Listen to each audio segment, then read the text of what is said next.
Connecting.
Hi, everyone. Thanks for joining us. We're starting to see some attendees, some people coming through now, which is great. We're probably going to start in a few minutes, just when we get all the participants in. Like to say hi to Amber, who's joined us, Amy, Mona, Michelle. Thanks for joining us. Viv. So we'll probably start in just a couple of minutes.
Okay, we have a few more that have joined us now. We'll probably start in a couple more minutes, just when we fill up, which would be great.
Hi, everyone. Okay, so we have quite a few people that have joined us now. I'd like to say hi to everyone that's joined us today. We're going to start. So my name is Hanadi Graham, and I'm an educational specialist here at Global Education Academy. Firstly, thank you for taking the time out of your day to attend our webinar, The Facts and the Myths about the new Selective Placement Test with the experts. Before I introduce our panel of experts, I'd like to make sure you're all in the right place.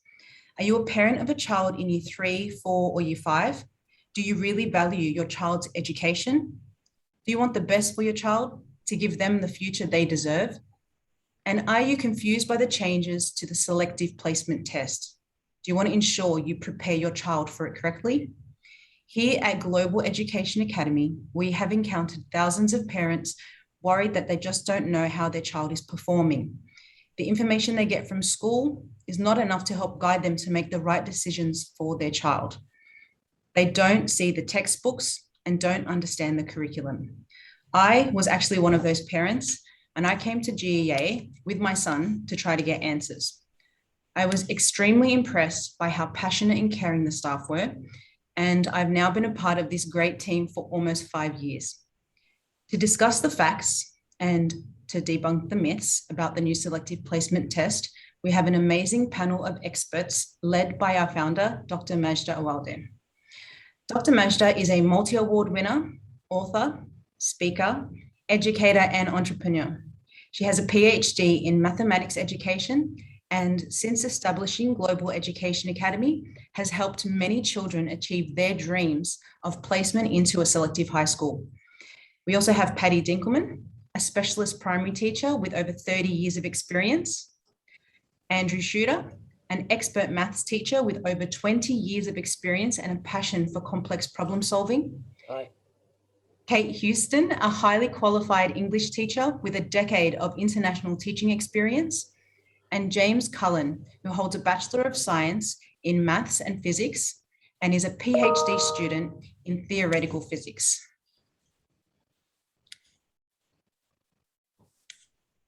Now, just to run you through the outline. So we've got Dr. Majeda, who will be kicking off with the general changes. The changes to the maths will be discussed by James. Patty will talk about the changes to the English and the writing component. Andrew will discuss the new component, thinking skills, and will also explain the weight of each component. And then Dr. Majeda will come back in and take us through the changes to the school assessment score. And finally, Kate will discuss how to best prepare your child. And at the end, we'll open up to a Q&A. So please start submitting your questions and we'll try and get through as many questions as possible during the Q&A session at the end. So to start off, Dr. Majeda.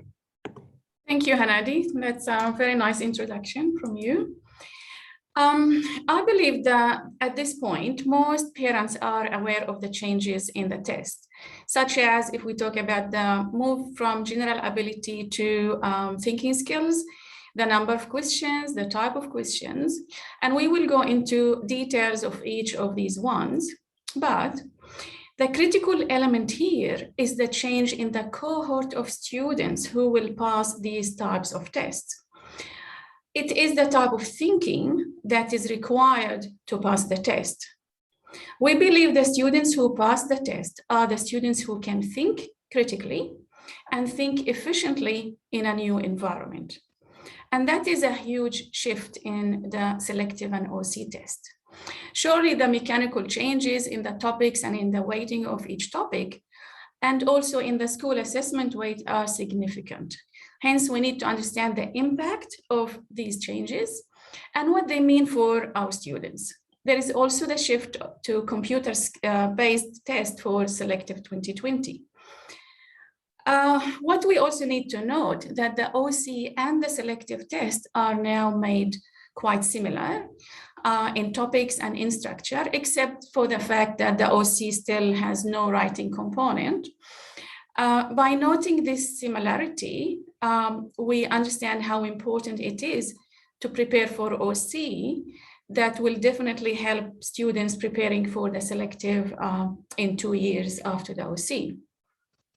I cannot actually emphasize more than the students who will pass the test are the students who can think, and they can efficiently think under exam condition and adapt to any change. Now, let us move to explain the changes in each test and to clarify the misconceptions as well, which we call the myths, and give you the facts that we know.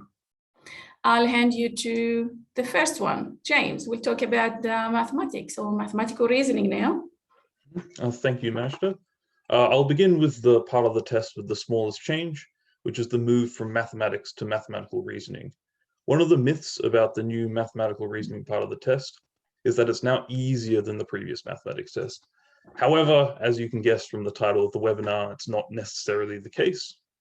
These are the facts. Although there are fewer questions, generally the questions will take you longer to do, and they require application of mathematics and not just calculation. And they also require a bit more advanced problem-solving skills than the previous mathematics test. And finally, the options are now A to E instead of A to D, which just means you've got a slightly less probability of guessing the right answer if you don't know how to answer a question. I'll now discuss the details of these changes a little bit in a bit more depth to kind of expand upon these dot points. Can you please go to the next slide, Majeda? Can I just note here, James, the change or the move from A to D to A to E, not only lowering the probability of guessing, but also at this level, like year 5, 6 students, they don't usually solve the question, or sometimes they solve the question by elimination. So that means they have now more options to try, trial and error, elimination. All this has become a longer process for them instead of having only A to D.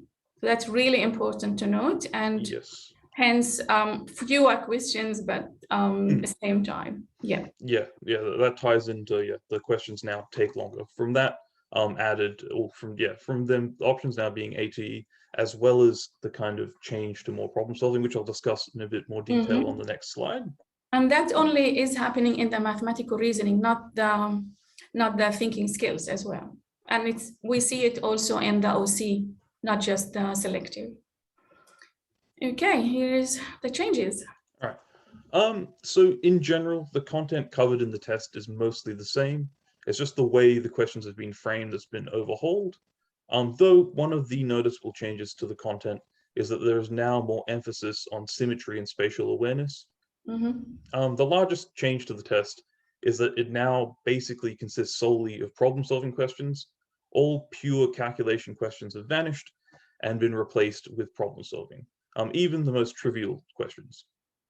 Now, what does this mean for your child? It means that in order to do well in the test, your child needs to have a solid foundation in their mathematical skills and have good problem-solving strategies, meaning they can't simply understand the mechanics of how to do a multiplication, how to divide, how to add fractions, etc. They need to understand what these operations represent in the real world and how to apply them. This focus on problem solving does have a kind of nice knock-on effect though, as it means that the calculations in the test have become a touch simpler, which is why a lot of people think the mathematics has become easier. That is very true, actually. Yeah. But the reason for this is that the test is now focusing more on how children apply mathematics and not necessarily whether or not they can do really unnecessarily complicated arithmetic. So the test hasn't really become easier or harder. It's just changed what they're testing for. There's more problem solving ability and less can you do some 4-digit number times a 5-digit number. Yeah. Anyway, so can you think instead of can you calculate? That's yes, the picture. exactly. Now to the more cosmetic changes to the test. It's now only 35 questions rather than 40. Again, like we said earlier, this is because the questions take longer. Problem-solving questions need to read a lot more before you can actually answer the question, so they just naturally take longer, as well as the options at A to E, like Majeda said earlier, you need to eliminate more options before you can answer a question. So the questions take longer, so there are less questions. But do note that the time given to the test is the same as it used to be. It's still 40 minutes. Yeah. And the last change, the last change again, we already said this, the options are no longer A to D, they're A to E. And that simply just means on average, you're going to get less marks on the questions you don't know how to do, because before if you don't know how to do a question, you fill in a random mark, you got a 25% chance of getting the answer correct. Now, since it's 1 in 5, you've only got a 20% chance of getting it correct. Yeah, that covers it for the changes to the mathematics. I'll hand it back to Majeda, and we can go to the reading now with Miss Patty. Miss Patty, you're going to talk about the reading comprehension changes. Right. Hi, everyone. So in the reading comprehension, we have seen that the older tests used to have just one type of question where you would have 4 options, and being category 1, we now find we have 4 different types of comprehensions. So it does become a little more difficult on that level, because the way that these students are tested are now is in a different sense. So they almost throwing a ball at you from all sides to see, can you really think, can you really understand what you've been reading? So first of all, we have a 2-text comparison with 8 questions. And the way they ask these questions is they first pose 2 texts which have similar types of approaches. And then they go, okay, which of these texts, A or B, refers to this or that? So the child has to know exactly what's happened in these texts. And they say, which text will then ask refer to a mother's death or to a this or that. And if they haven't read properly, there might be a reference to the wrong one, and then something else in the correct one, which is more accurate. So it's really underlining the way they read and understand. The second type of comprehension is a single passage. We've seen only a poem so far, but I can tell you that they will definitely surprise us. They could ask you, they could give any type of text there, but it consists of 6 questions.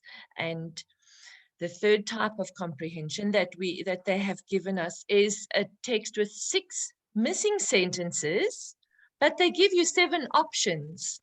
Now, this is not easy. It might seem easy, but if the student knows how to approach this kind of text, then they will be able to find there are clues, there are methods, there are ways in which we can solve these issues. So what we do train them to do is to look for clues, as in, what is the paragraph about? What is the clue words that we might find in the answers? Are there any linking words? Yes, so the whole thing is about the piece of the writing that is missing, and then they've got to find out where it matches. The 7th option is usually a bit of a trip up. It kind of suits almost all the options, so you have to be quite careful. The 4th type of comprehension is 4 extracts based on a theme. They first give you the 10 questions and then the 4 extracts. So these extracts each have a different approach. They approach this theme from a different angle. It could be a scientific discussion. It could be a poem, a narrative, a recount, a diary entry, or any kind of approach to a certain theme. I've seen a theme of dinosaurs. I've seen a theme of the cold weather, of beaches, of, anything. So it could be really anything here. Yeah. And it's actually quite exciting to see how the students respond to this kind of question. They really enjoy it because they know they can do it if they just think. Our suggestion is just try to summarize each extract in just 2 or 3 words, and then you can easily find how the answers fit. Actually, yes, thank you. This year was the theme of belonging, which is an abstract yes. level. Yes. So definitely the test has gone a deeper level of understanding and more variety of types of questions, because it used to be just one type of questions and now we have 4 different types of questions. Yes. Okay, so we enjoyed that one, don't we? Yeah, very much. I personally enjoy writing the English ones and reviewing it. Yeah, yeah. Okay, so tell us about the myths and facts, Patty, about the selective reading comprehension. All right, well, as you can see, the myth is that the test is shorter and therefore easier. It has 30 questions now. It used to be 45, which is a isn't reduction, yeah. Yeah, that is really reduced to a less amount. But the thing is, it's about the difficulty, the level of difficulty. So the test has fewer questions, but the types, there's a variety of types. Students are not exposed to these types of questions at school. They don't get taught how to attack these questions. So you need help in the sense, if you're not giving your child any outside help, then you need to find out where you can get help. And the last point there is that some questions are dependent on getting others right. So for instance, if you were to, in the fourth category, if you were to guess one wrong, you're going to upset that little all the other questions. You might have taken question 22 as the right one for 21. So therefore, you're actually affecting 2 wrong ones instead of just 1. So it's vitally important that the student gets these right. That's what we call a dependency. So I know in many assessments, it is forbidden. It's a no-no. You cannot write 2 questions that are dependent on each other, because if the students get one wrong, they will get the second one wrong. But here we go in Cambridge, selective and OC, we see it, it's okay. So completely different standards, but it makes it even more challenging, and it needs students not to guess. They really need to understand. So the guessing is not going to work here. Yep. They have to understand the extracts. They have to understand the structure of the text in the one that actually the clause, which we want the 3rd level or the 3rd category, where they need to fill in 6 gaps from 7 sentences. They not only need to understand the meaning, they also need to understand the text structure. So if that is a conclusion or it is an example, the appeal strategy for paragraphs, there's a lot of teaching that needs to go there, which can go up to year 10 level of understanding, not just year 6 or 7. The 2 text comparison, we don't see it until probably year 9, 10 in high school. And now it is in the test for year 6. So a lot more difficult, I believe. Yeah. You want to tell us about the writing, because that was the big surprise as well. Yes, absolutely. Previously, the students were given a narrative, or every other year it was a persuasive text.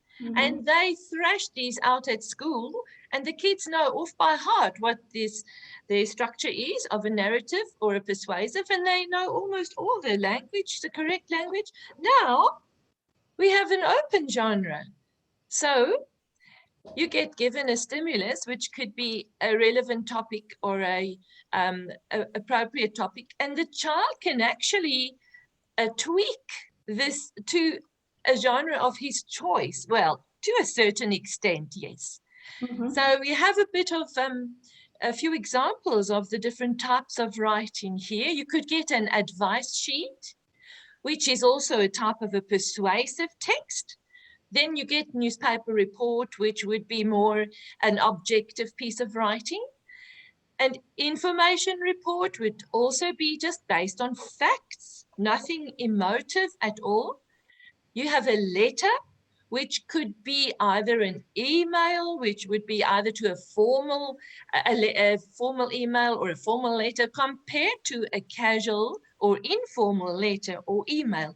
There are certain types of writing that you need to use, certain types of language that you would use to write these kinds of letters. So the child really needs to know how to approach each of these.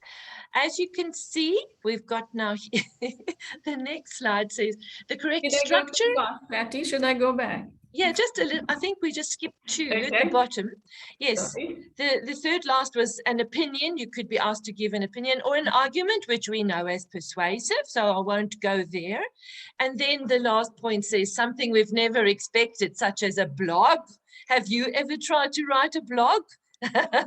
Not year 6, I think, but we have, but I'm sure year 6 can learn it, right? Or year 5 even can learn it. Okay, let me just clarify something. I'm not saying that the students can tweak these topics to write it in the way they want to. I'm just saying you can, to a certain extent, you can adjust something to suit yourself. So if the stimulus is vague enough to fit into a narrative or a persuasive text, or let's say something else that we have here, then you can tweak it. But don't think you can change a stimulus into anything, you know? So be careful of that. Should we go on to the next slide? Can we also emphasize that more, Patty? Because we have a question from a parent who's saying, do you mean that the students select from open genre? Not really, unless they are told you can choose your genre. Okay. However, as you said, Patty, there are some stimuli that can be interpreted in different genres. An advice sheet, I don't think how creative you can be, but it's not a creative piece of writing. An advice sheet is more of persuasive or discussion. So yeah, not really open so they can choose, but open in terms of you can expect anything. Tweak it to a certain extent, yes. As long as you can, yes. So, okay. All right. Let's talk about assessing the writing. Yes. So when the students are given the writing, they have 30 minutes to do it. And inside the 30 minutes, you have 5 minutes of planning. This time is allocated, so they are kind of forced to sit and plan, because you have to be able to end your writing correctly to fulfill the demands of a correct structure. And it's also very important how the student understands how to structurize each of those types of writing, because we know a narrative consists of this, that, and that, and the resolution, and the persuasive consists of this, that, and that, and you'll use peel paragraphs, etc. But to be able to write appropriate techniques, like if you can use the persuasive techniques and language that we know, that would help in getting their marks up.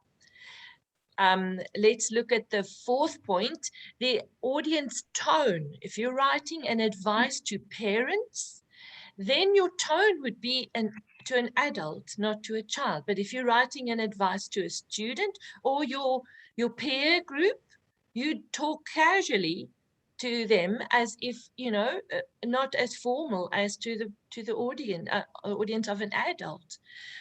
Fine, then we have the variety of sentence structures. This is so important.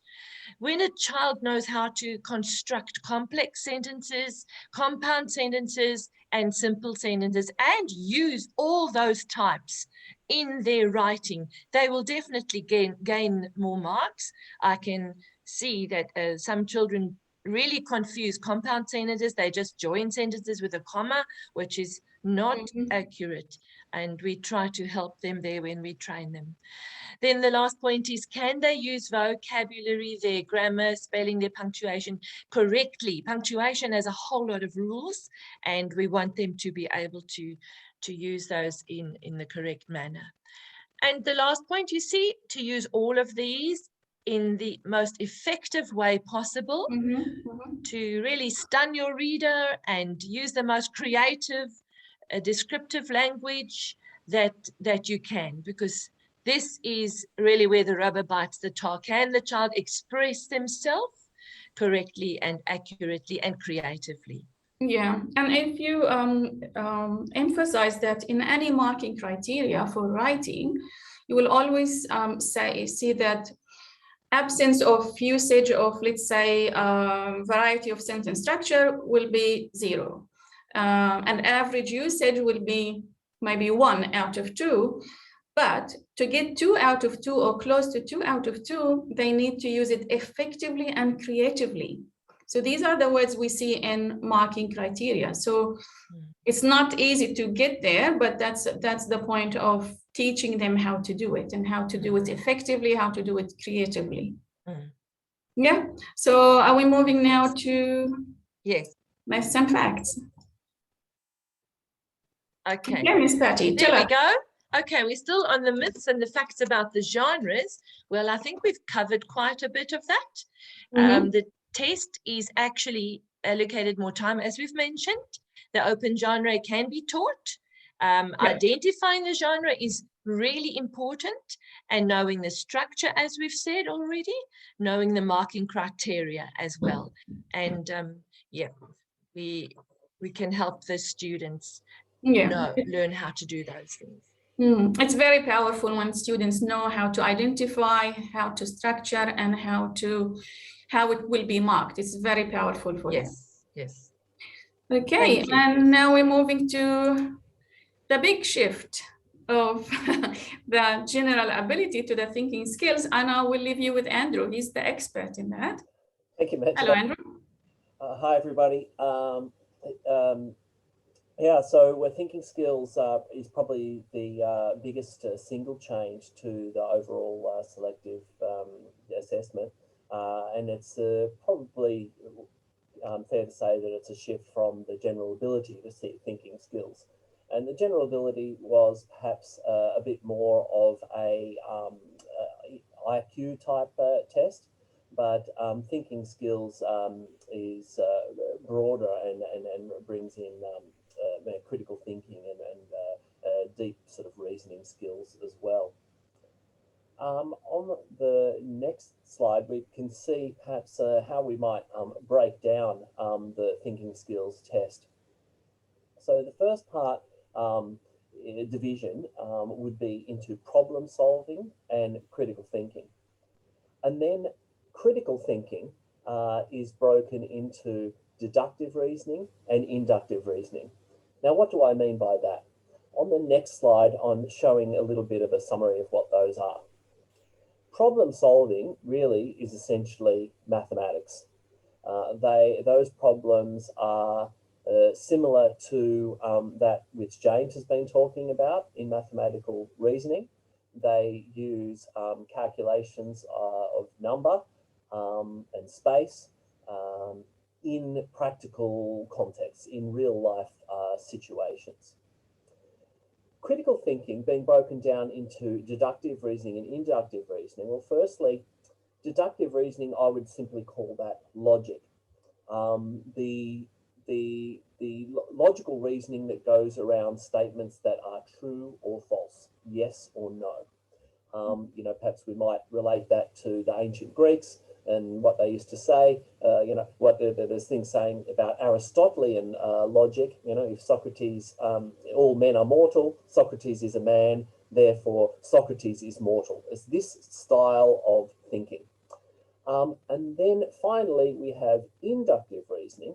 And this is reasoning which is not certainly true or false or yes or no, but reasoning or judgments that may be more likely or less likely to be true.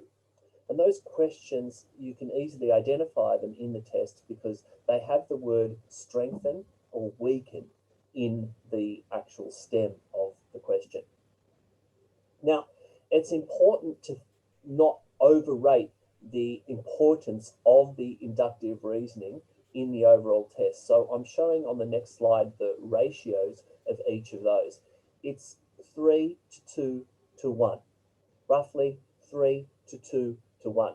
And so 50% is problem solving, about 1/3 is deductive reasoning, and 1/6 is inductive reasoning.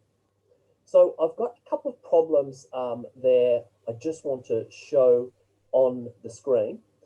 Here is the sample test, which you could find online from the New South Wales government. And as you can see, it consists of 40 questions done over 40 minutes. And the options are A, B, C, and D for each of them. So the first example on the next slide is a typical problem-solving question, so it's a problem that has a mathematical type solution. Okay, and you can see that this involves counting up the number of performances of a band over the period of a month.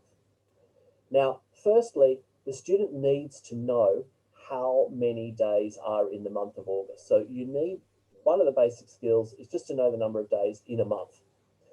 You know, 30 days has September, April, June, and November. We make sure that we teach that in the textbooks that we have. And then the student would be advised, or we teach the student, to use a diagram to solve this sort of problem. Just a quick sketch. It doesn't have to have all the details, but you want to do a little calendar of the month of August with perhaps M, T, W, you know, and so on for Monday, Tuesday, Wednesday, and then tally up in columns each of the number of performances. So that really does help to solve it. You need to be systematic. And you need to do it quickly, right? Oh, yeah. So you're doing 40 questions in 40 minutes. So try to think about solving this question in only 1 minute. That you don't want to spend a lot of time on your diagram, but you do need to be able to quickly sketch it out so that you can get the answer in a systematic way without forgetting any important detail. Yeah. True. Andrew, can I interrupt here? Yeah. It's actually not always a minute per question. The faster the child can work with the easy questions, the more time they will have for the more difficult questions. That is very true. Yeah. That's true. So it does tend to increase in difficulty. So if it's possible, the students should try to move quickly through the first 20 questions, or save as much time as possible on the early part of the test so they have more time for the second half. But it's still more time than the previous GA, because it used to be 60 questions in 40 minutes. Right. But the questions in GA were very, very short. Yes. Yeah, sometimes you need a minute just to read the question here. Yeah, that's right. So yeah. you really need, students need to read and be active readers, and while they're reading, they underline keywords and quickly, not to have to repeat again. Because if they repeat the reading, they lost time. So that's one of the techniques we teach them. You cannot read more than once. You don't have time to read more than once. You need to read it once, but read it effectively and quickly with understanding. Yeah. Are you going to show us another one? Yeah, sure. Just to sort of, on that point, there are questions which are best solved by elimination, by going through the options. There are a lot of questions. Well, some can only be solved in that way. And what we would encourage students to do is, as soon as they find an option which they know is correct, then to move on to the next question. If there is time at the end, you could go on and check that the other options are false. But if you are certain that you have found the correct answer, don't waste time on the other options which are exactly false. Yeah. And that's one of the exam techniques that we have to empower the students and teach them how to use it. Yeah. And so, may I ask you to come closer to the microphone? Yeah. Maybe. Yeah. Okay. Okay. Maybe. Yeah. Next one. So the next slide is another example of the mathematical type problem solving. It involves spatial awareness and the ability to manipulate 2- or 3-dimensional shapes in space. And we have made special units involving tangrams where it's quite fun for students to manipulate. So they build up their own understanding, a direct, physical sort of manipulation of these types of shapes ready to answer the questions in the test. And one thing to note about this sort of question is that I'm not sure if everybody can read on the size of the screen, but it does say what option cannot be made. And so those kind of questions are quite difficult because the student is looking for the false option, or the option which cannot be made. And most questions are, of course, to find the correct option or the thing which is true. So if you are in that mindset, it's easy to get tricked and choose an option which you think is, correct and move on. No, this question is looking for the one which you cannot do. Yeah, and as an important technique, we tell students to circle that word. We know we can see it's in bold. Still, students do not see it when they are under exam conditions and pressure. So we teach them that you need to circle that word because your brain is like going to find the correct one, not that cannot be made. Because that's another level of difficulty and confusion here. Yeah. Okay. One thing to note, this question also is just two-dimensional, but there are three-dimensional questions as well. And we have another unit involving SOMA cubes that we have in the book that is there to help do three-dimensional manipulations. Andrew, can I ask a question? Yes. So in this case, will it help parents with younger children to work with shapes and blocks as they grow up, encourage creative building and spatial work? What do you think? Oh, absolutely. Tangrams, the SOMA cube. There are websites now. One that we're referencing and we're using to help teach students is Mathagon, and on the thing called Polypad. I'll put the link in there a little bit later. And they've got tangram puzzles where you have to rearrange pieces, and it's quite fun to do online. It always helps. Do it online means on like iPads and things instead of having the actual blocks? Yeah, you can do online or actual blocks. But well, you could be distracted on your iPad maybe. If you actually, so we have these. We hand these out to the students. We have the diagrams in the book, and they manipulate the pieces on the page of the book, and then trace the outline of what they have done correctly. And we've chosen some real tricky examples. So it'll be a challenge. It's even a challenge for the parents too. Yeah, we'll get the parents to solve them, right? Yeah. Anyway, do we want to move on to the next one? So now, as I was saying, there's mathematical problems and there is logic problems in the deductive reasoning.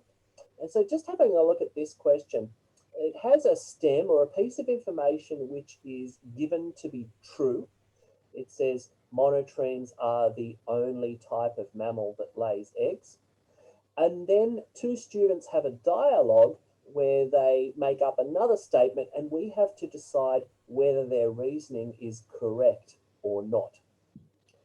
And this is a form of deductive reasoning.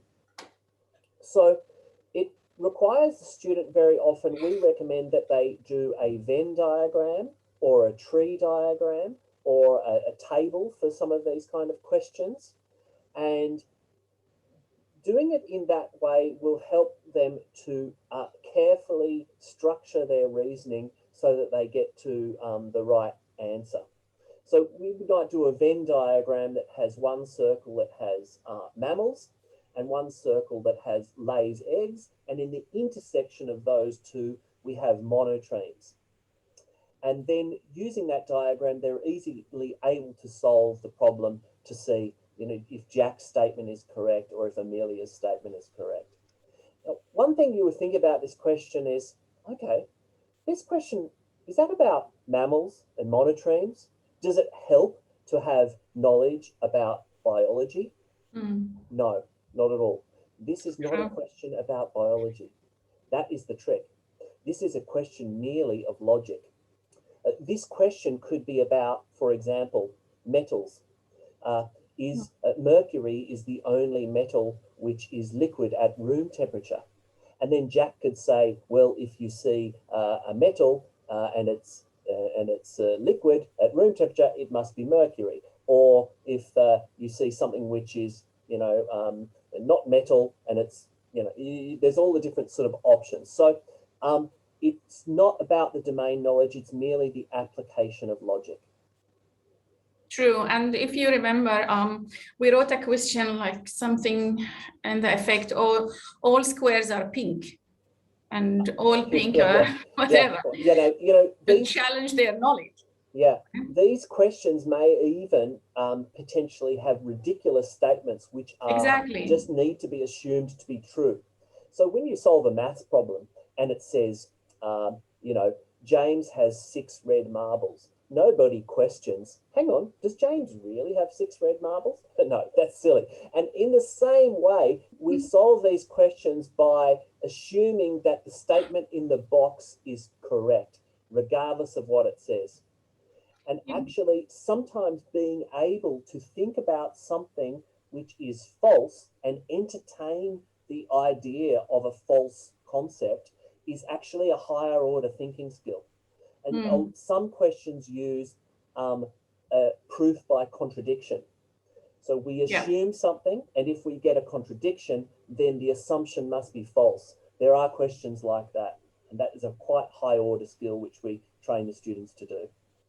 Yeah, and do you know the joke that says the only place or the only time John has 70 watermelons and no one questions it is in a math question in the math book. But also, do you remember in ICAS, we used to say, to put the students in the right mindset, we used to say, on planet XYZ, all squares are pink.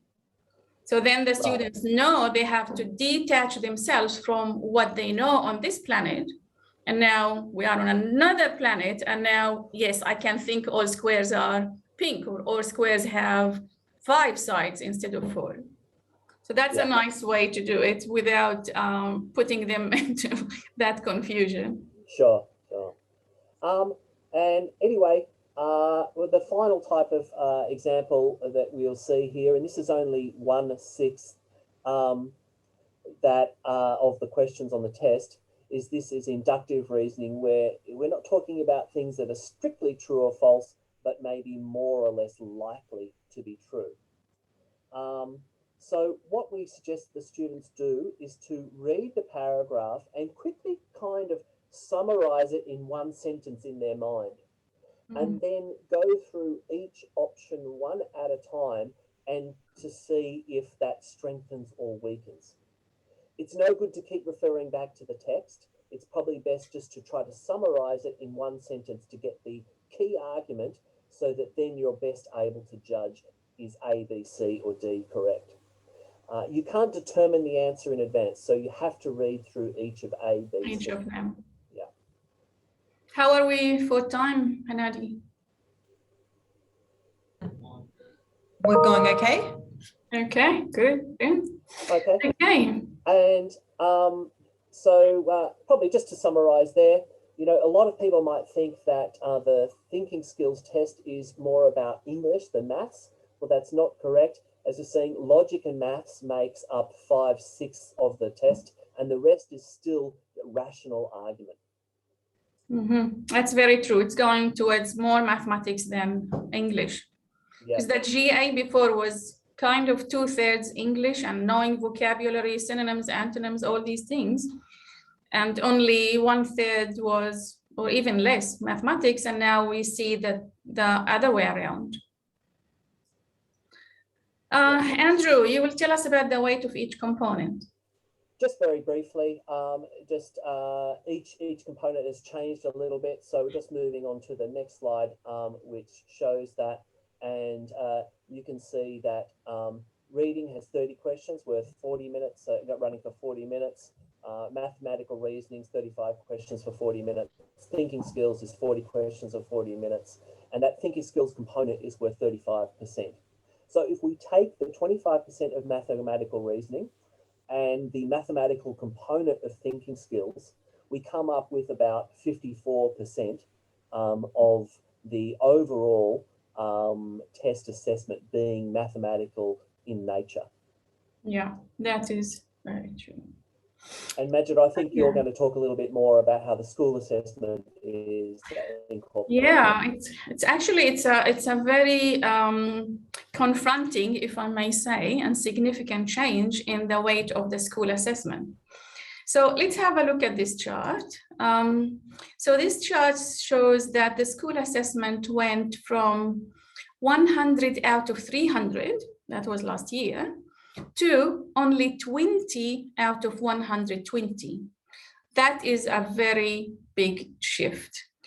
It has actually half the previous weight, which means there is more emphasis on the performance of that one day. So a student who doesn't feel well on that day, bad luck, seriously, because there is a big emphasis on that performance on that one day. Also, it increases the impact of the thinking skills part, as it is not included in the school assessment score, because the school assessment only goes towards maths and English, and the writing is included in the English as well. So the other thing is, how do schools come up with a school assessment score? We don't know. However, what we hear sometimes, that some schools do an assessment, and it's called the school assessment for selective. So it's very transparent, and whatever the student gets in that assessment, that goes towards their school assessment part. Some schools look at the half-yearly report of year 5 and also the NAPLAN of year 5, because they have to submit these marks in October. So by that time, they have the NAPLAN results of year 5, and they have also the half-yearly report marks or grades. Some schools just give an estimate of what they think the student deserves, or any combination of the above 3. So some schools look at the school assessment and the NAPLAN or the report or what they think. So we really don't know how schools form this mark for the students. However, by halving these, the impact of the school assessment in the selective final mark, there is a message that is sent by the department to schools. We're not going to go there. However, we can see it has some impact.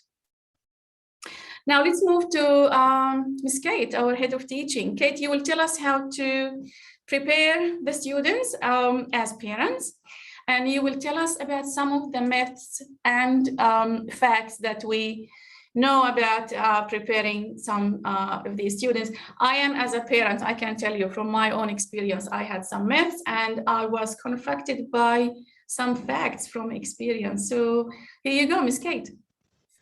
Hi, I'm Ms. Kate. I'm the head of teaching at Global Education Academy. And I just want to start by saying how extremely proud I am of our OC and selective preparation programs.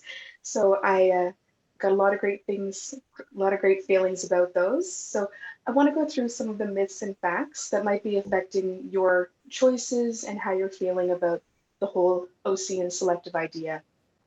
The first myth is that my child is naturally gifted and doesn't need tutoring. Whereas the fact is that every child can benefit from tutoring. There are things that students can learn that are not taught in schools, skills they can develop that they're not even introduced to in regular school classes. Every student can improve, and every student should be given the opportunity to be their very best, even if they are a gifted student.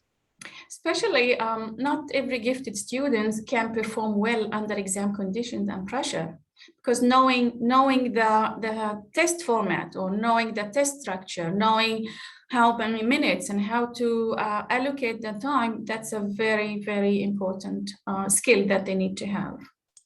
Exactly, and on top of just knowing the test and time management, they also need to worry about test-taking anxieties and these sorts of things that they can work through before the test so that it's not a problem on test day. Correct. All right, and our next myth is that the more homework a student has, the better. This myth drives me crazy because doing more homework isn't the right path. The homework that a student should be doing needs to be appropriate and meaningful. A student will get more out of studying a short period of time more often than studying for 6 hours in one evening. Studying takes stamina. Stamina needs to be built. You can't ask a student who's never been preparing for anything large before to all of a sudden sit down and be able to study for hours and hours. It's not reasonable to expect that of them. So we need to build things up. It's a gradual process. Correct, and especially if the school many schools do not give homework, and if they do, they give them 1 page for the whole week. So you cannot straight away expect 2 hours of studying or 2 hours of homework. And even when students do sit down to study, if they don't have the study skills or the knowledge of how to study appropriately, they're not going to get the value out of it anyway. Exactly. So our next myth is that it's too early to start preparing. Well, it's never too early. We have students who begin little by little, as early as pre-kindergarten, but then we work towards the goal, and it's a smoother process for them the earlier they begin.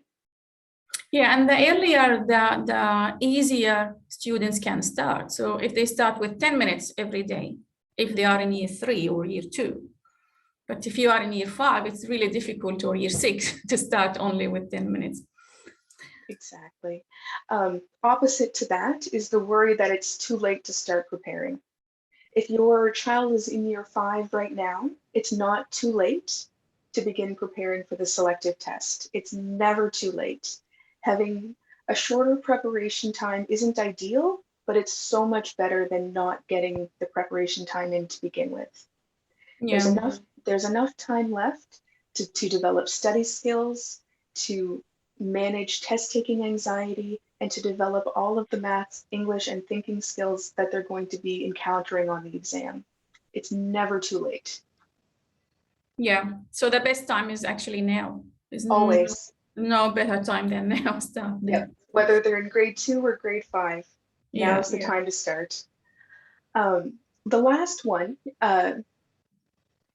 second last one, is that you as a parent were really good in school and you think that you're going to be able to just help them at home on your own. And as admirable as that is, and as much as that would be lovely, the educational landscape is always changing. And most parents don't really understand or know what students need now. The Global Education Academy, we know what students need in 2021, 2022, and moving forward, so we can actually prepare them effectively for what they're going to be facing in the future. And also preparing them for something that we don't know. That's the best preparation anyone can do. Just prepare them for the unknown and have enough skills to deal with it, whatever that unknown is. And the confidence to believe that they can. Exactly, exactly. My last one here is the myth that an average student won't make it. There's no such thing as an average student. Every student has their strengths. Every student has a spark that means that they have potential. In order to gauge that, we do an assessment that we allow students to do that tells us if your average student is actually showing a huge potential and likely to be successful. And I think that there's a lot more students with that likelihood for success than perhaps their parents might believe. Correct. And also the word average is actually describes the performance of the student. School cannot tell you, or most likely not able to tell you, the potential of your child. They will tell you the performance of your child, not always, but most of the time, but the potential of your child, that is what we need to understand and clarify to be able to work on that potential and realize that potential. Exactly. Many students aren't even given the opportunity to show what they can do. So this is a chance. Definitely, definitely. Okay. All right. So lastly, preparing for OC and selective is a marathon. It's not a sprint. It takes time, commitment, effort, but it's worth it. One thing that you can do to really help your child is make sure that their study and that their whole life has structure. Consistency and routine are extremely important when it comes to preparing students for this assessment. One way that you could do that is choose a specific day of the week. I'm going to do maths on Monday and Wednesday. I'm going to do reading comprehension on Tuesday and Thursday. Whatever works for your schedule is fine, as long as it's consistent and something you can stick to. Also, we need to make sure that we keep the momentum going. You can't slow down, it's not the time to stop, but if you keep pushing, you will keep moving forward. Every student needs to set goals for themselves. Now, part of setting goals is that they need to be reasonable and achievable. Setting a goal shouldn't be, I will get 100% on my next assessment. It should be, I will improve by a certain percentage for my next assessment. Reasonable and achievable. To go along with this, it's really important to celebrate the small wins and don't let the small defeats get to you. There will be times when things are disappointing. We'll get over it. We'll keep working, we'll get better. But when they get a win, celebrate it. They work so hard that, you know, it's well worth it.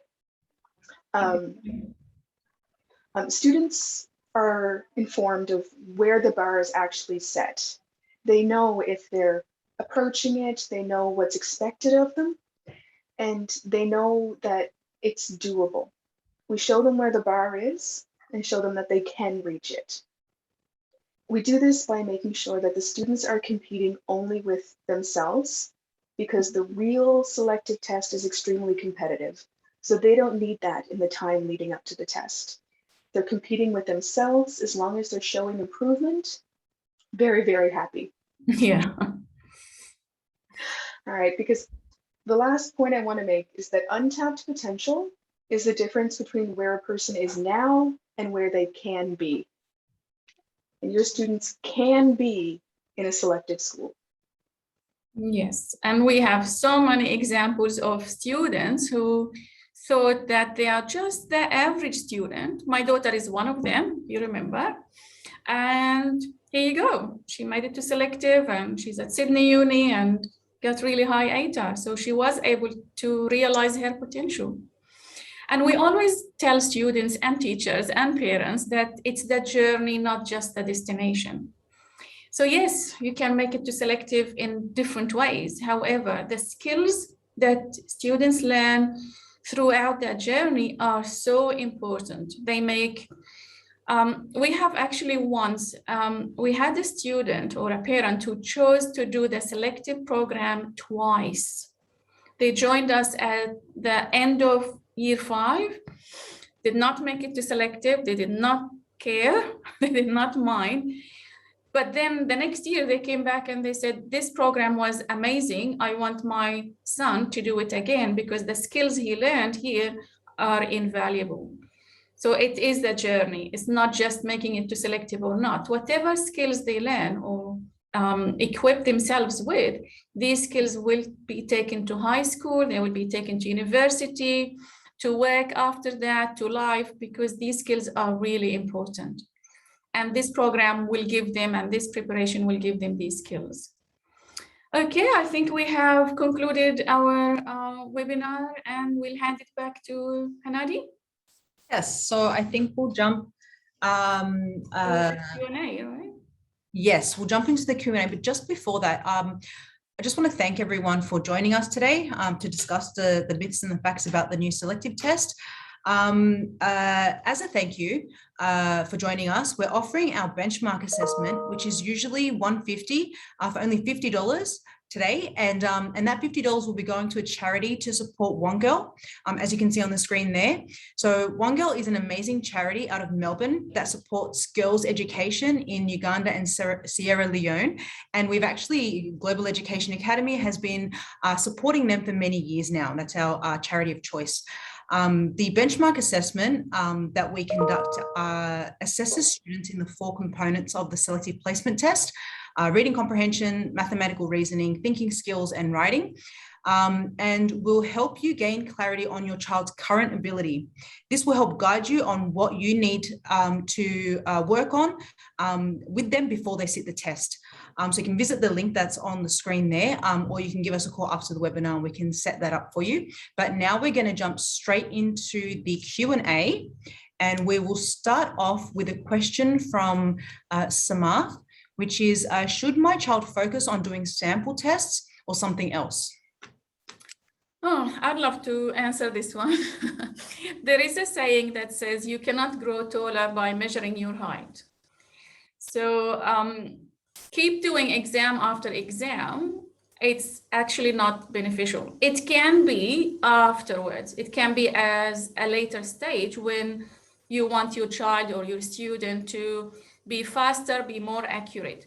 But to build the skills, you need teaching. You cannot just do exams. Sometimes it actually gives the reverse impact. Students hate it. They don't want just to be tested every day or every hour or every second day. They want to learn. They're thirsty for learning. Tell me how I can solve it. I don't want to get this mistake again and again and again. And sometimes they get it correct by accident, so they learned nothing. So you cannot grow taller by measuring your height. Remember that. Okay, so for the second question, it comes from Elissa. If my son is currently in Year 5 and we have really only recently started preparing him for the test, are we too late considering others may have been preparing from a very young age? Okay, so you're nodding your head. It's never too late. The best time to begin is now. Make sure that you're not going to waste any extra time. Get him started right away, and he'll have what he needs. And also, if I can add one more point, if that student is sitting the test, imagine the feeling of he's sitting the test or she's sitting the test and no preparation. You never know, you know, sometimes it depends on where the student is starting from, so their level as well. So it would be great to have that student come in to do the benchmark. Actually, that's a great idea, yeah. Because then you can know where the level is or the potential, and then we can work from there. Yes. Exactly. So the next question comes from Spark. Are there any resources on the market that we can use for our children to practice?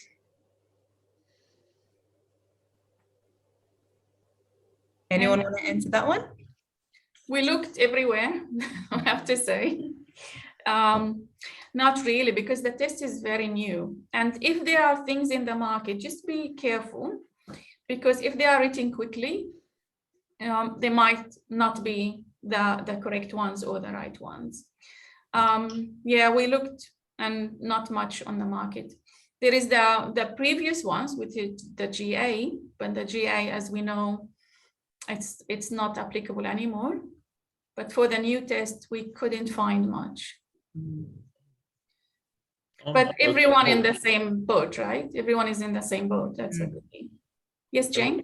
Well, as far as the maths is concerned, any practice material from before is mostly okay, since like I said earlier, the content hasn't really changed. It's just you need to make sure you focus more on the problem-solving questions. Look for the ones with the long, wordy situations and kind of context surrounding the calculation.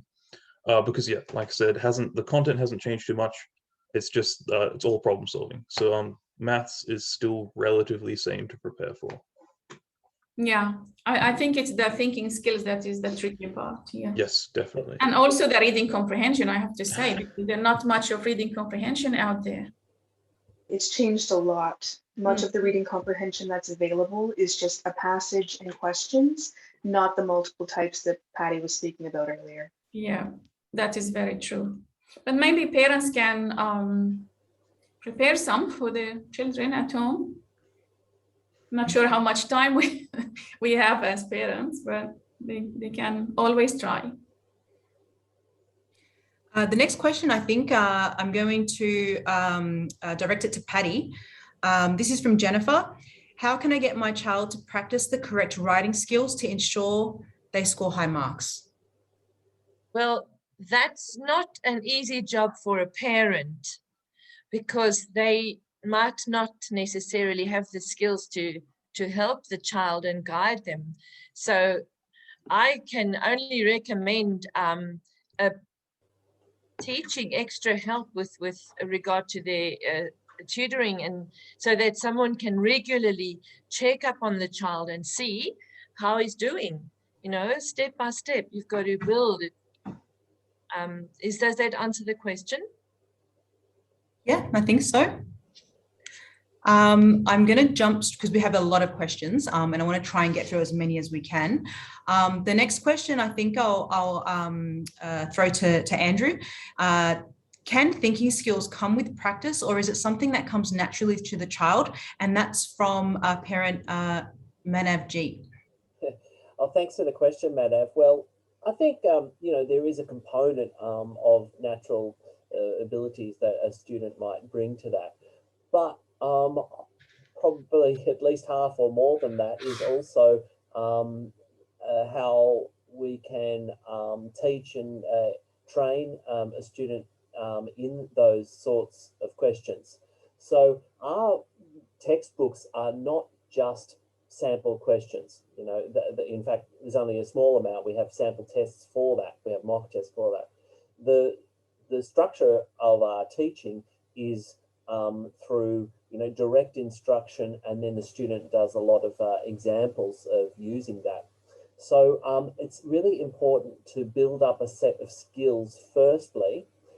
For example, in the thinking skills, as I said, Venn diagrams, tree diagrams, tables, simple sketches, those are the things, when you have that structure down, then you can solve those questions with better and better speed and fluency. So the student is able to do those quicker each time. Great. We'll move on to the next question. Would the selective test be the same as a scholarship test, or are there differences? Who would like to tackle this question? Can you repeat the question, Hanadi? Yep. Would the selective test, or is the selective test the same as a scholarship test, or are there differences? And that's from Anonymous. Okay, so there are some similarities and there are some differences. We cannot say they are similar or different in terms of structure, in terms of length. However, all these assessments are made to test some skills. And the skills they are testing, whether it's ICAS, whether it's selective, whether it's OC, whether it's ACER, whether it's the academic achievement, all of them test the ability to think, the ability to read and comprehend, the ability to problem solve, the ability to be logical, the ability to be creative in your writing, not just as a creative writing, but also to be able to adapt and be comprehensive about the genre you're writing. So all of these skills are the ones that will be tested. It doesn't matter what you call it. It doesn't matter how you test it. It's the core of any of these assessments. If the student can think, if they can adapt, whether you put 40 questions here or 30 here or 45 there or 1 minute or half a minute, it should not matter that much to them. That's the highest level of skills that a person can have, the adaptation. That is one of the most skills that is assessed in any type of assessment, in any type of even job interview, in any type, as we know. It's the most important skill that a person can have. So hopefully that helps. I've got a really good question from Amber, and I'm gonna get Kate to answer this one.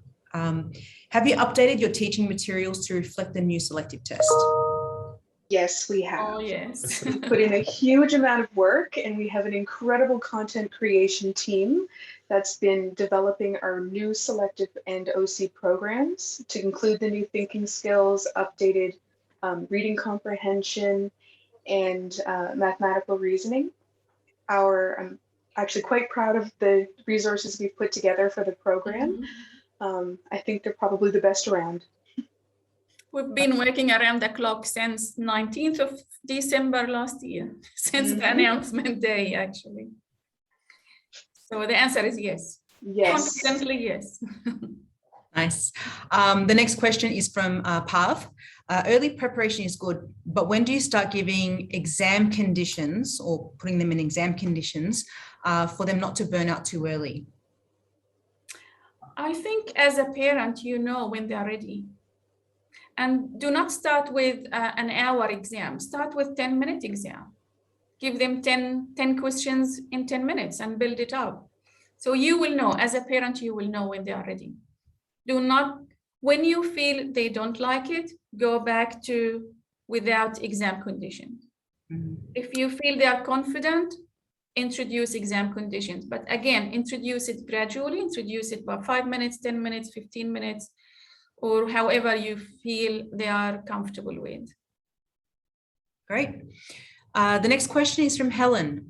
Is it still worthwhile to have my child practice the old GA style tests as they're readily available at bookstores?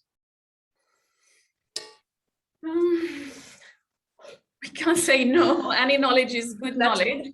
Really available in bookstores and Yeah. news agencies. It's all over the place. They are, but we know that they're not that good quality, first of all. And second, they're not applicable anymore. If you have them at home, you don't want to waste them, you can use some of them. Any question that says, what type? What comes to mind? The idioms, the synonyms, antonyms, Patterning. Coding, decoding, they just disappeared. They're not there anymore. Any questions with spatial awareness in mathematics, they are helpful. So it depends on the question. So just compare between the GA books and the sample test. You will know which question to cross out and not burden your child with. I think that's the way to go. But to go and buy them, I think it will be a waste of money now. What do you think, Andrew? Yeah, I agree with you. I mean, just talking about general ability and the thinking skills, the old general ability questions have very little relation to the new thinking skills. Yeah. I mean, of course, the general ability, you want to build it up, that's good, that will all help. You know, I've looked through a lot of materials that are coming through, you know, that have been on the market or being marketed as thinking skills. They actually bear very little relation to the actual sample tests. And we have very, very carefully gone through the thinking skills sample test, both the selective and the opportunity. We've also gone back to Cambridge assessment to see the kind of questions that they have been asking for various tests that they do in the UK. And we have really formulated a full family of problems that very closely relate to that. And I'm going to say some of the other materials that are there that are sort of say thinking skills, you know, they aren't really the same thing. They're quite different.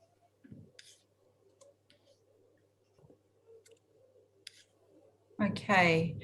So I've got a question from Prakash. Is there any other reading my child can do to help their thinking skills? Andrew?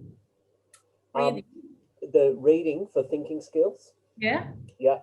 Well, one thing that's recommended by Cambridge Assessment, and we would also recommend that too, is non-fiction books and magazines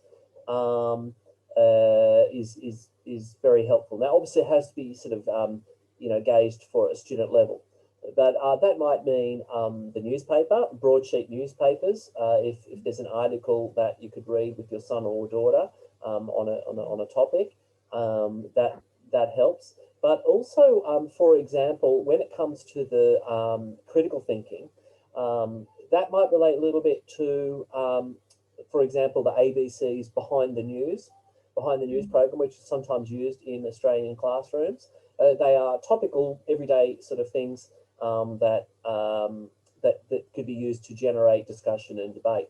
And another one is The Conversation. Conversation is a website that a number of parents may be aware of. It's a website that started in Australia and is now spread internationally. And the idea is that it's academics taking knowledge from the research and making it popular to a wider audience. And they have a section there called Curious Kids. And Curious Kids has a professor explain a common everyday, sort of a scientific concept in the common language that a child would understand. So you could find an online article and read it with your child and just investigate. It might be something about, you know, why are slugs slimy? Or, you know, why do cats purr? And they're just a bit of to take a scientific thing and actually make it practical. It'd be quite helpful. And always parents can also ask their children when they read something together, they can ask the question like, what do you think the argument is here? What do you think the main idea in this article is? What do you think? Can you tell me something that will strengthen this argument? Can you say something that will weaken the argument? So there's always things that parents can get involved in and improve these material. Because just reading it, it's not gonna make them think critically, but triggering these type of questions can make them more into that critical thinking time. So the next question I'm going to pose, I've actually got two questions that are quite similar. So I'm going to try and pose them together. So one is, does the child need to have high and outstanding in all aspects of their school report to determine that they may be able to get to selective? But then the other one that I've got here as well is, you know, for a selective candidate, does being an OC help? And does that, you know, give them a higher chance to make it into a selective high school? So they're sort of similar in that way, based on the current ability of the child. What's the likelihood of making it to selective? I may be able to answer that question. Over the 10 years of preparing students for OC and selective, we have seen students that we never thought that they will make it to selective. My daughter was one of them. Based on her performance at school, she was average, sound, always sound in her year 3 and year 4 report, to the extent that her teacher in year 4 told me, don't waste your money and time on selective preparation. She won't make it. So that's a student or a child who did make it to selective.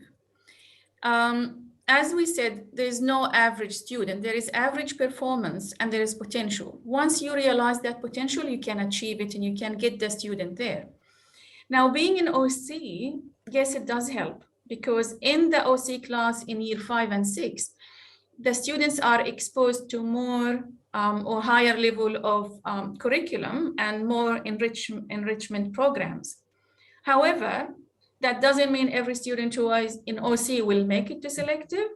And it doesn't mean that everyone who will make it to selective was in OC. So you have to understand that it's not the only way to get to selective, but it does help to be in OC. Definitely does. Another way that my daughter wasn't in OC, by the way. She just made it to selective because we never tried the OC, by the way. Another reason that the OC is it can be helpful is because it gives students that there's students that have already done a big high pressure test. So it's not the first time they're experiencing the pressure, which can take a bit of a load off. But yes, as Majeda said, the not being in OC is not going to exclude you from selective. Definitely. So even if parents do not or not thinking to move to a school that has OC, just making or helping their child to experience sitting an exam, a large scale exam, sitting the OC is a good idea. It's a really good experience for the students, even if you're not thinking of going to an OC, or you always can say, no, I don't want to, or reject the offer. And I see some questions about our program here and the online and the lockdowns. Yes. So I was just going to ask about that. I've got a question from Anuj asking, is there any quality difference between online and the face-to-face program? I would like to answer that. Go, Patty, because you teach both. You teach the face-to-face and you teach the online students. I do. Yes. So I've just answered Anuj, and I've said it is more difficult to monitor the student online. So we keep the classes small. Okay. And we also have to trust the student, because sometimes it's easy to just disappear into the background and do their own thing and make it look as if they're working. So we really go out of our way to address each child individually and keep them actively involved, so they know that at any moment their name is going to be called and they need to be wide awake. Yeah. So yeah, I find there's a huge difference online and face-to-face. So if you cannot come face-to-face, then the online is option, is there? Yeah. But they cannot outsmart you, Patty. You always know who's looking at you or just staring at the screen. That's right. Yeah, but we have been delivering the online since the beginning of the lockdown, which was last year, and it's been successful.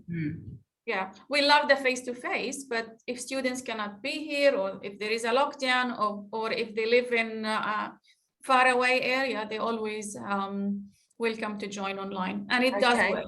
Yeah. Just to finish that one off, there was a question about how small are the classes online.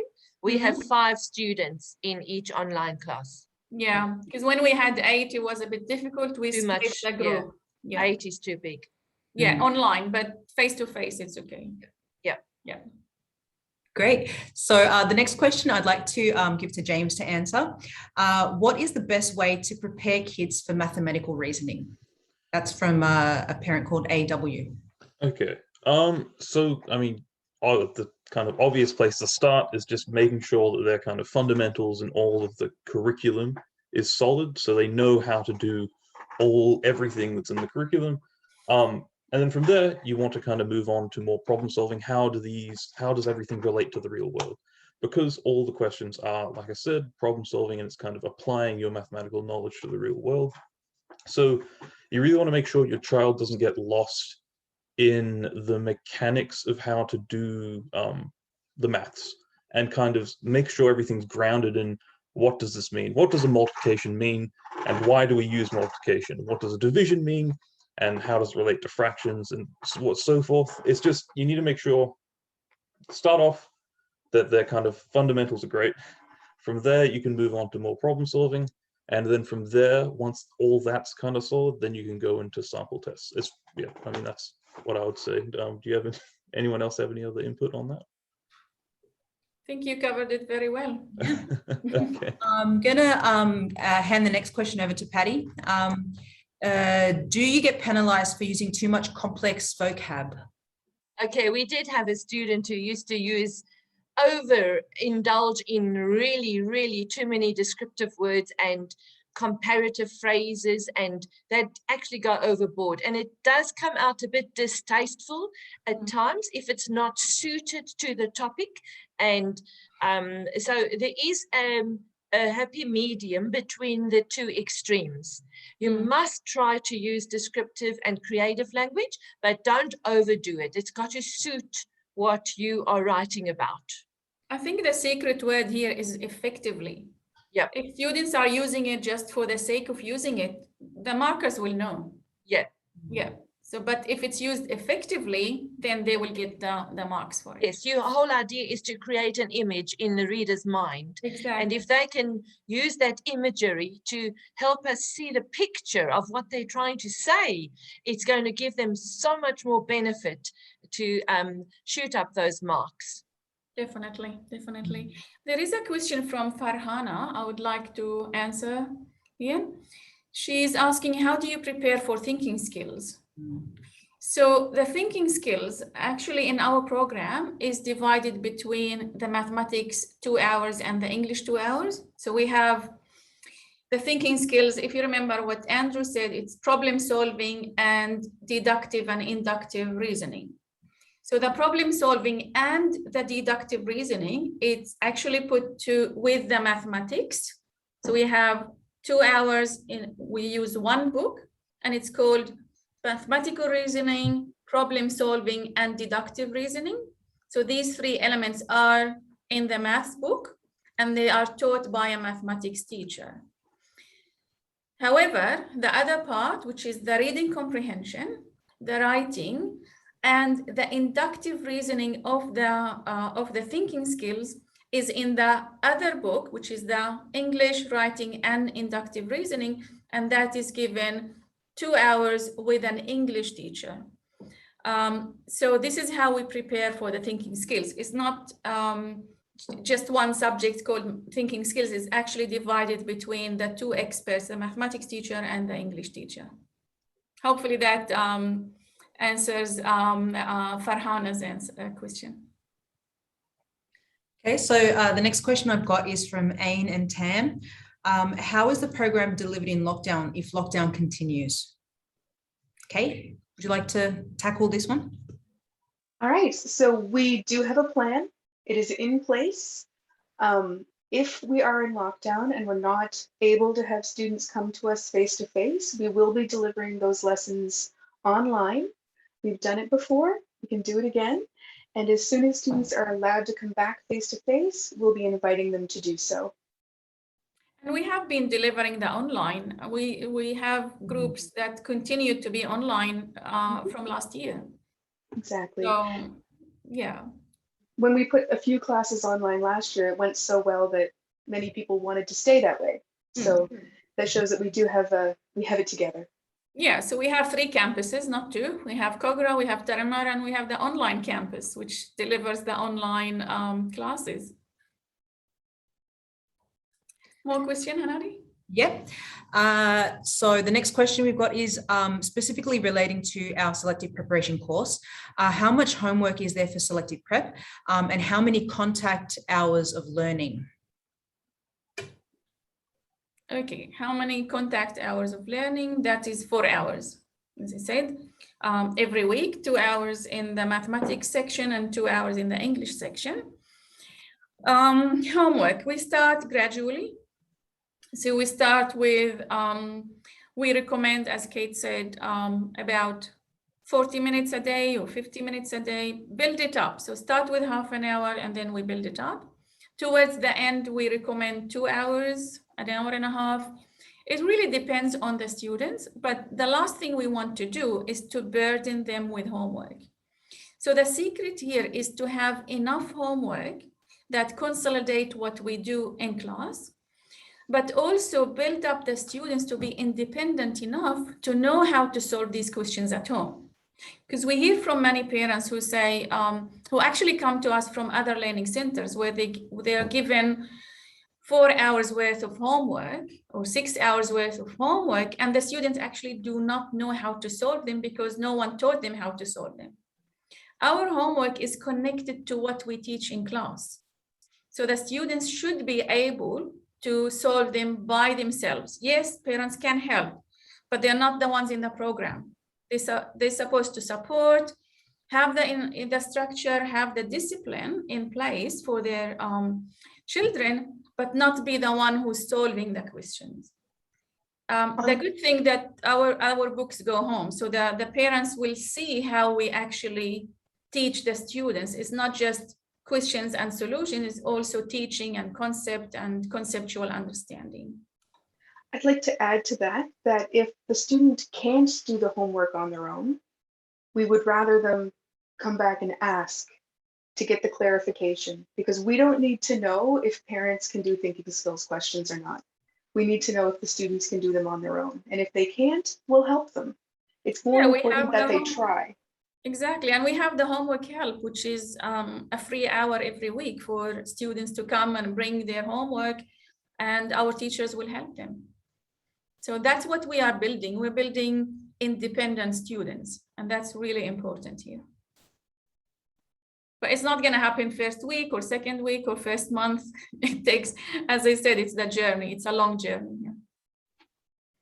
Definitely. I've got another question here from Leanne. How are your teachers trained and what are their qualifications? Kate, would you like to?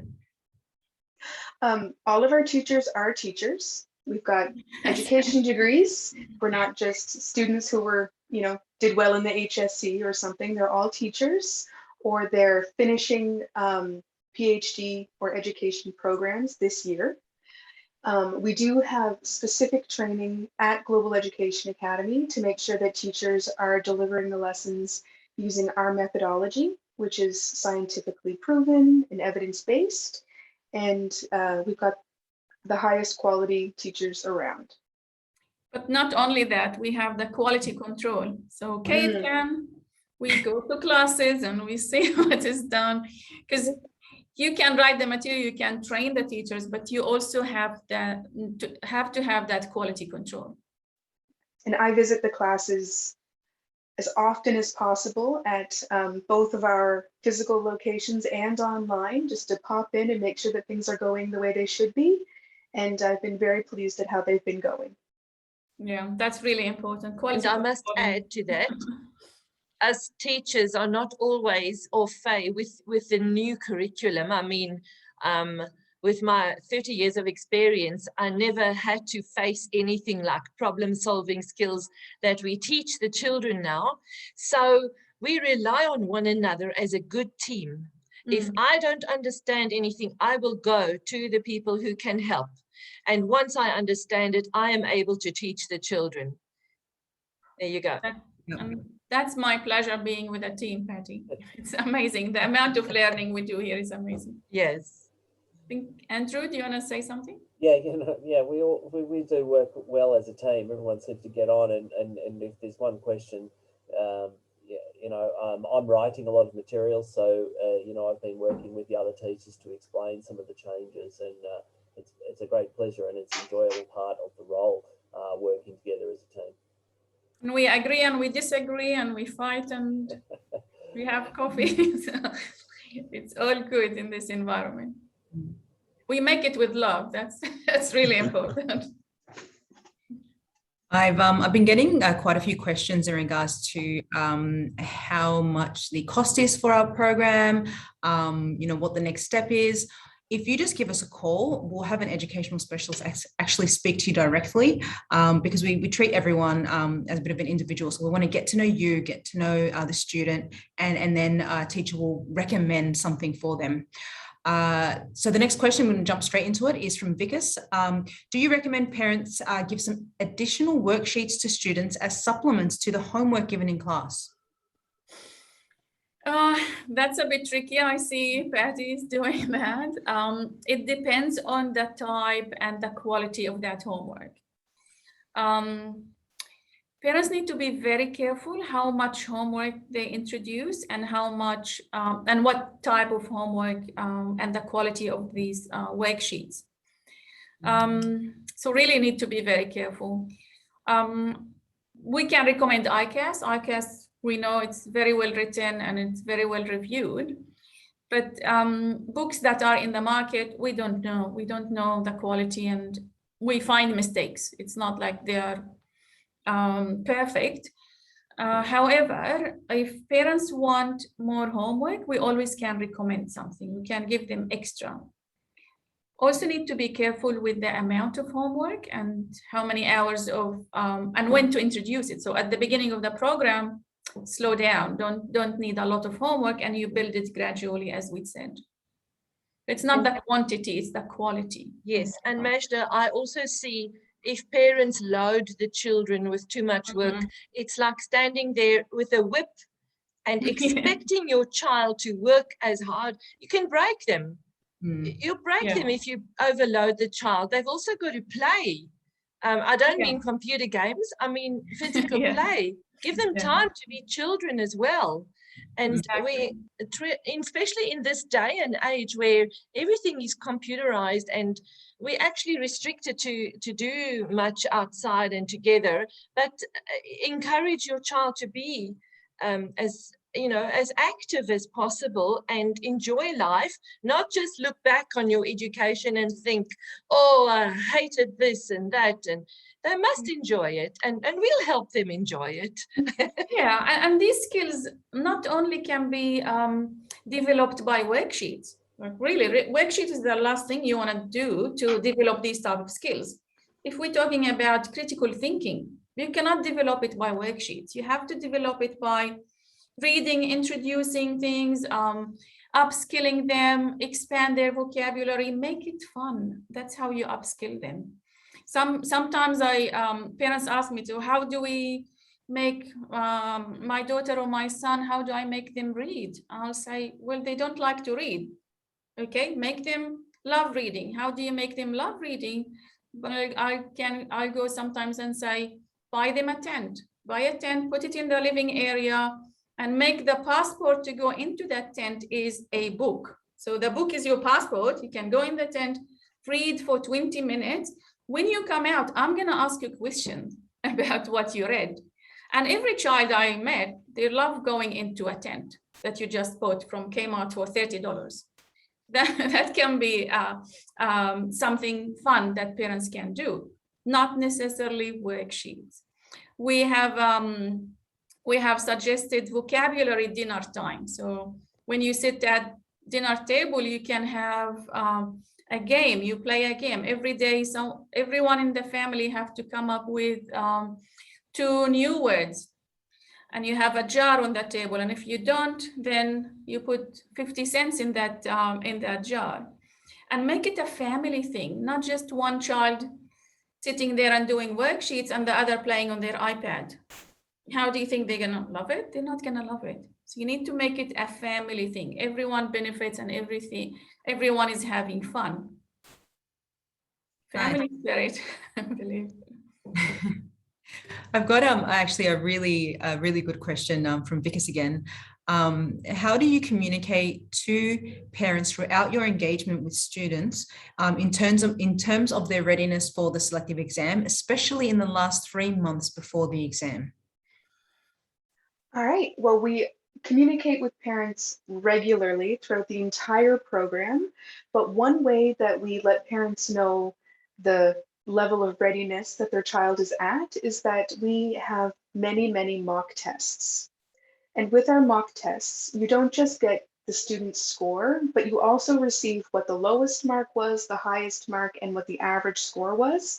So you can compare how your child is doing compared to other students, while also keeping in mind that all the other students in the program are quite clever themselves. So if it's, something if it's slightly below the class average, that's still really good. So we're constantly communicating marks, and when the students come to class every week, the teachers leave a comment that's personalized, outlining what they did in class and strengths and weaknesses, as well as if there's anything that the teacher thinks the parents should know about how the lesson went. And these comments are in our CRM. So parents actually log in. There is a portal for parents who can log in, read the comments. There are also weekly quizzes. So the students do the quizzes, and the teachers put these marks in the portal as well. Yeah, including in Kate's comment is that we also give them feedback after the mock tests. Yes, definitely. The feedback is more important than the test. Definitely. So it's not just a test to give them a mark, it's a test to learn from mistakes and give them more and more techniques and learn from these mistakes.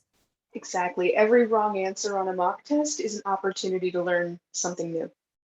Exactly, yeah. Just quickly, I've got a parent asking if you help with the selection of or the placement of the preferences of the schools.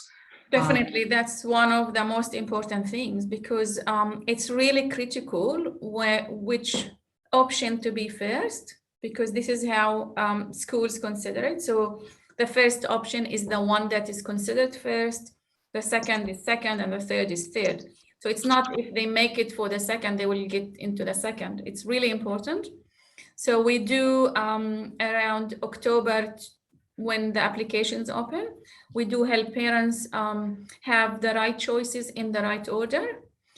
We keep helping them until after the test. So the test is in March, but parents have the option to change these, the order or the schools until I think late April. It changes every year, but it's usually around late April. And we keep helping them, we keep helping the parents until that date. So we remind them even the day before that tomorrow's your last day. If you need help, contact us.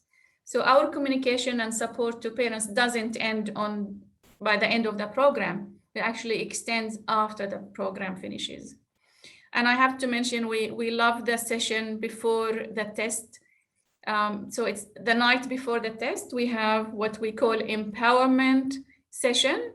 We have it for AC and for selective, where we invite all students, all parents, all teachers to be in one big Zoom meeting where we empower the children and we tell them that we believe in them, they make them confident and make them sleep that night feeling confident. That's the very big thing for them. It's really stressful.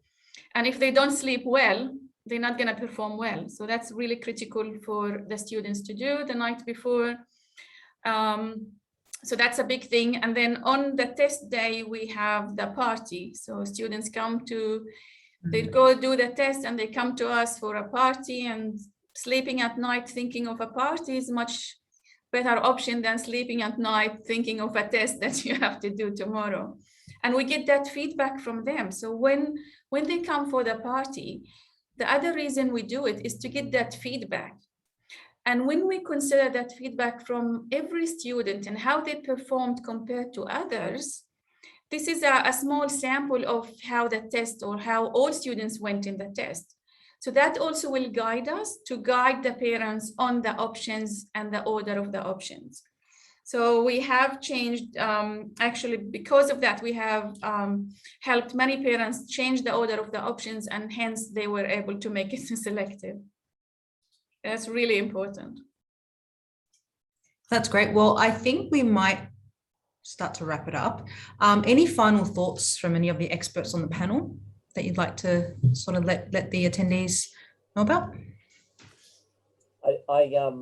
It's been a real pleasure to be on this panel, and thanks for all the good questions. And just thinking about that, I've got a bit of a saying: strive for progress, not perfection.